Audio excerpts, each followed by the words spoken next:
There is a saying, it is always better there where we are not. However, the inhabitants of this country are unlikely to agree with these words. Tourists having visited this state were extremely surprised that market sellers were once again ready to lower the price of their goods themselves. There's almost no crime in the country, which is why people calmly trust each other. Citizens can enjoy all the possible benefits of a civilized society. Free education and medicine, which is considered one of the best in the world. Moreover, on the main holiday in the country, many receive a credit amnesty. And to complete the picture, imagine 350 sunny days a year-round warm ocean with gorgeous deserted beaches, picturesque mountain gorges, and bright golden deserts with beautiful oases. It sounds like a fairy tale, especially remembering that some of the inhabitants of many countries with great difficulty make ends meet and literally survive. Well, are you intrigued? There is no point in hiding further. Let's say that such a country exists and is called Oman, or officially the Sultanate of Oman. The ruler of Oman, the Sultan, is the absolute monarch of the state.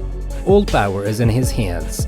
He leads the country, administers courts, commands the country's military forces, negotiates with representatives of foreign states, and plays the role of the country's main religious authority, the Imam. There are no oppositions, trade unions, citizens do not elect a leader, as power passes to a new ruler through the family line. However, absolute power did not become an obstacle to the development of this state. Moreover, only thanks to Sultan Qaboos bin Said, Oman today is the state whose structure can be spoken of with admiration. If you would like your state to spend all the money for the good of your country, then subscribe to the channel and express your opinion in the comments.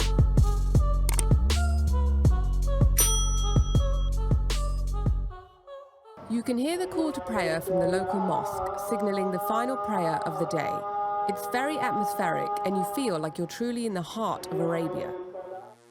The territory of modern Oman is 309,000 square kilometers. It's like the territory of Italy, Poland or Norway, and the country's population is just over 4 million people and corresponds approximately to the population of Croatia or Kuwait. Oman is considered almost the safest place on earth. It is called the fairy tale of the East, and even the Arab Switzerland. Not to mention the fact that due to the unique geographical location, here you can get the rarest combination of natural and climatic zones. And it is all the more difficult to believe that just half a century ago, this Middle Eastern country of the Arabian Peninsula was on the list of the most backward and poorest in the whole world. From 1938 to 1970, the Sultan of Oman was Said bin Taimur, and Oman was one of the most backward countries in the Middle East. Imagine that until the early 1960s, slavery and the feudal system were still preserved here.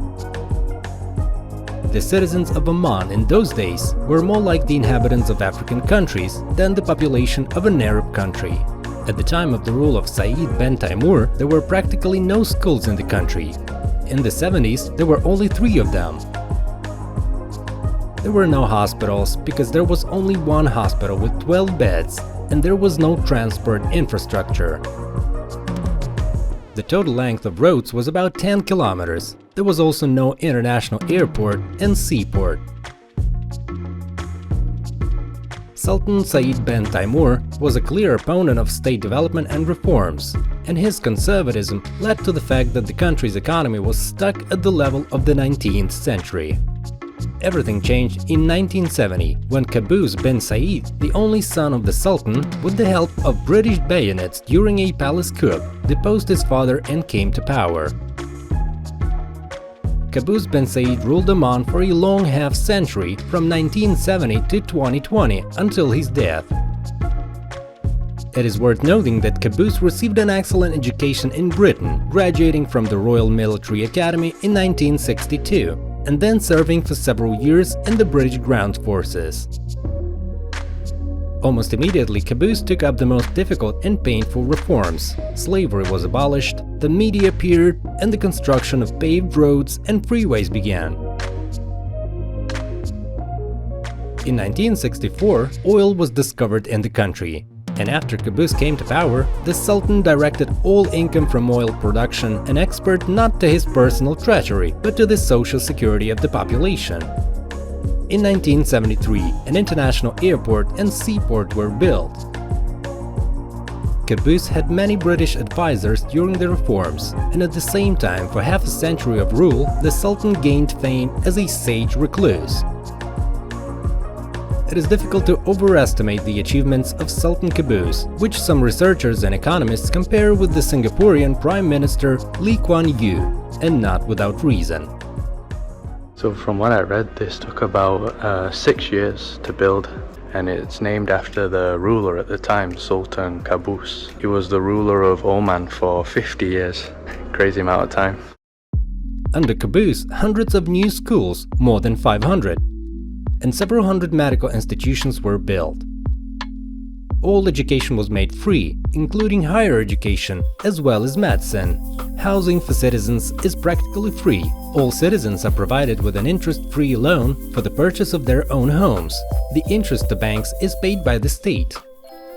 It is worth saying that every citizen, after reaching the age of majority, receives a piece of land as a gift from the state for the construction of her dwelling. In terms of the quality of roads, Oman has become one of the best countries in the world. Europe is not even close to the country of Oman in this list. The results of the reign of Sultan Qaboos are impressive. If in the early 1970s GDP per capita was about $300, then half a century later it reached $20,000. And here is something else interesting for you. Despite the fact that Oman is an Arab country, thanks to the policies of Qaboos, local women here have the right to participate in elections. They have the right to own land, hold positions of ministers and ambassadors, and about 50% of civil servants in this country are women. Think about the restrictions on the rights of women in the United Arab Emirates, Saudi Arabia or Kuwait. And that is not all. Arabs from neighboring countries, Europeans from Dubai, and even Scandinavians go to Oman to rest. And it's not so much about infrastructure. The Sultanate of Oman is perhaps the most tolerant state on the Arabian Peninsula, where freedom truly reigns. Oh, and I almost forgot, also this state provides free housing to those whose income does not exceed $1,000. So there can be no homeless people here in principle. An amazing country which has no equal in the world. An Arab kingdom. There are no skyscrapers here, as 13 is the maximum number of floors allowed for local buildings.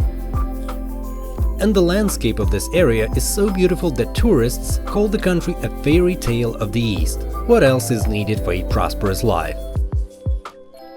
And at the end of the video, we want to show you something very weird and funny.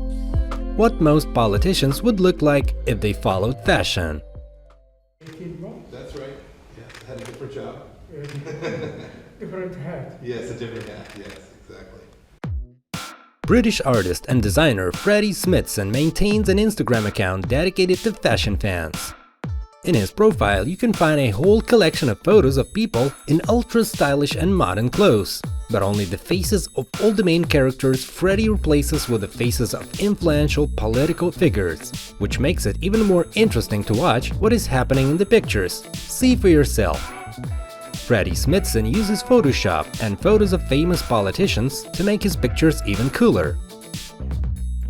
Just look how skillfully he selects faces for outfits. As you already understood, Queen Elizabeth is one of the most beloved characters of his page, but you can see other well-known politicians on Freddie's page. For example, how do you like Michelle and Barack Obama? Or maybe better, Donald and Melania Trump? I wonder if Freddie is not afraid to pervert politicians like that. Although it should be noted that a great bunch of people are watching the updates on his Instagram page. We invite you to check out some more of Freddie's work.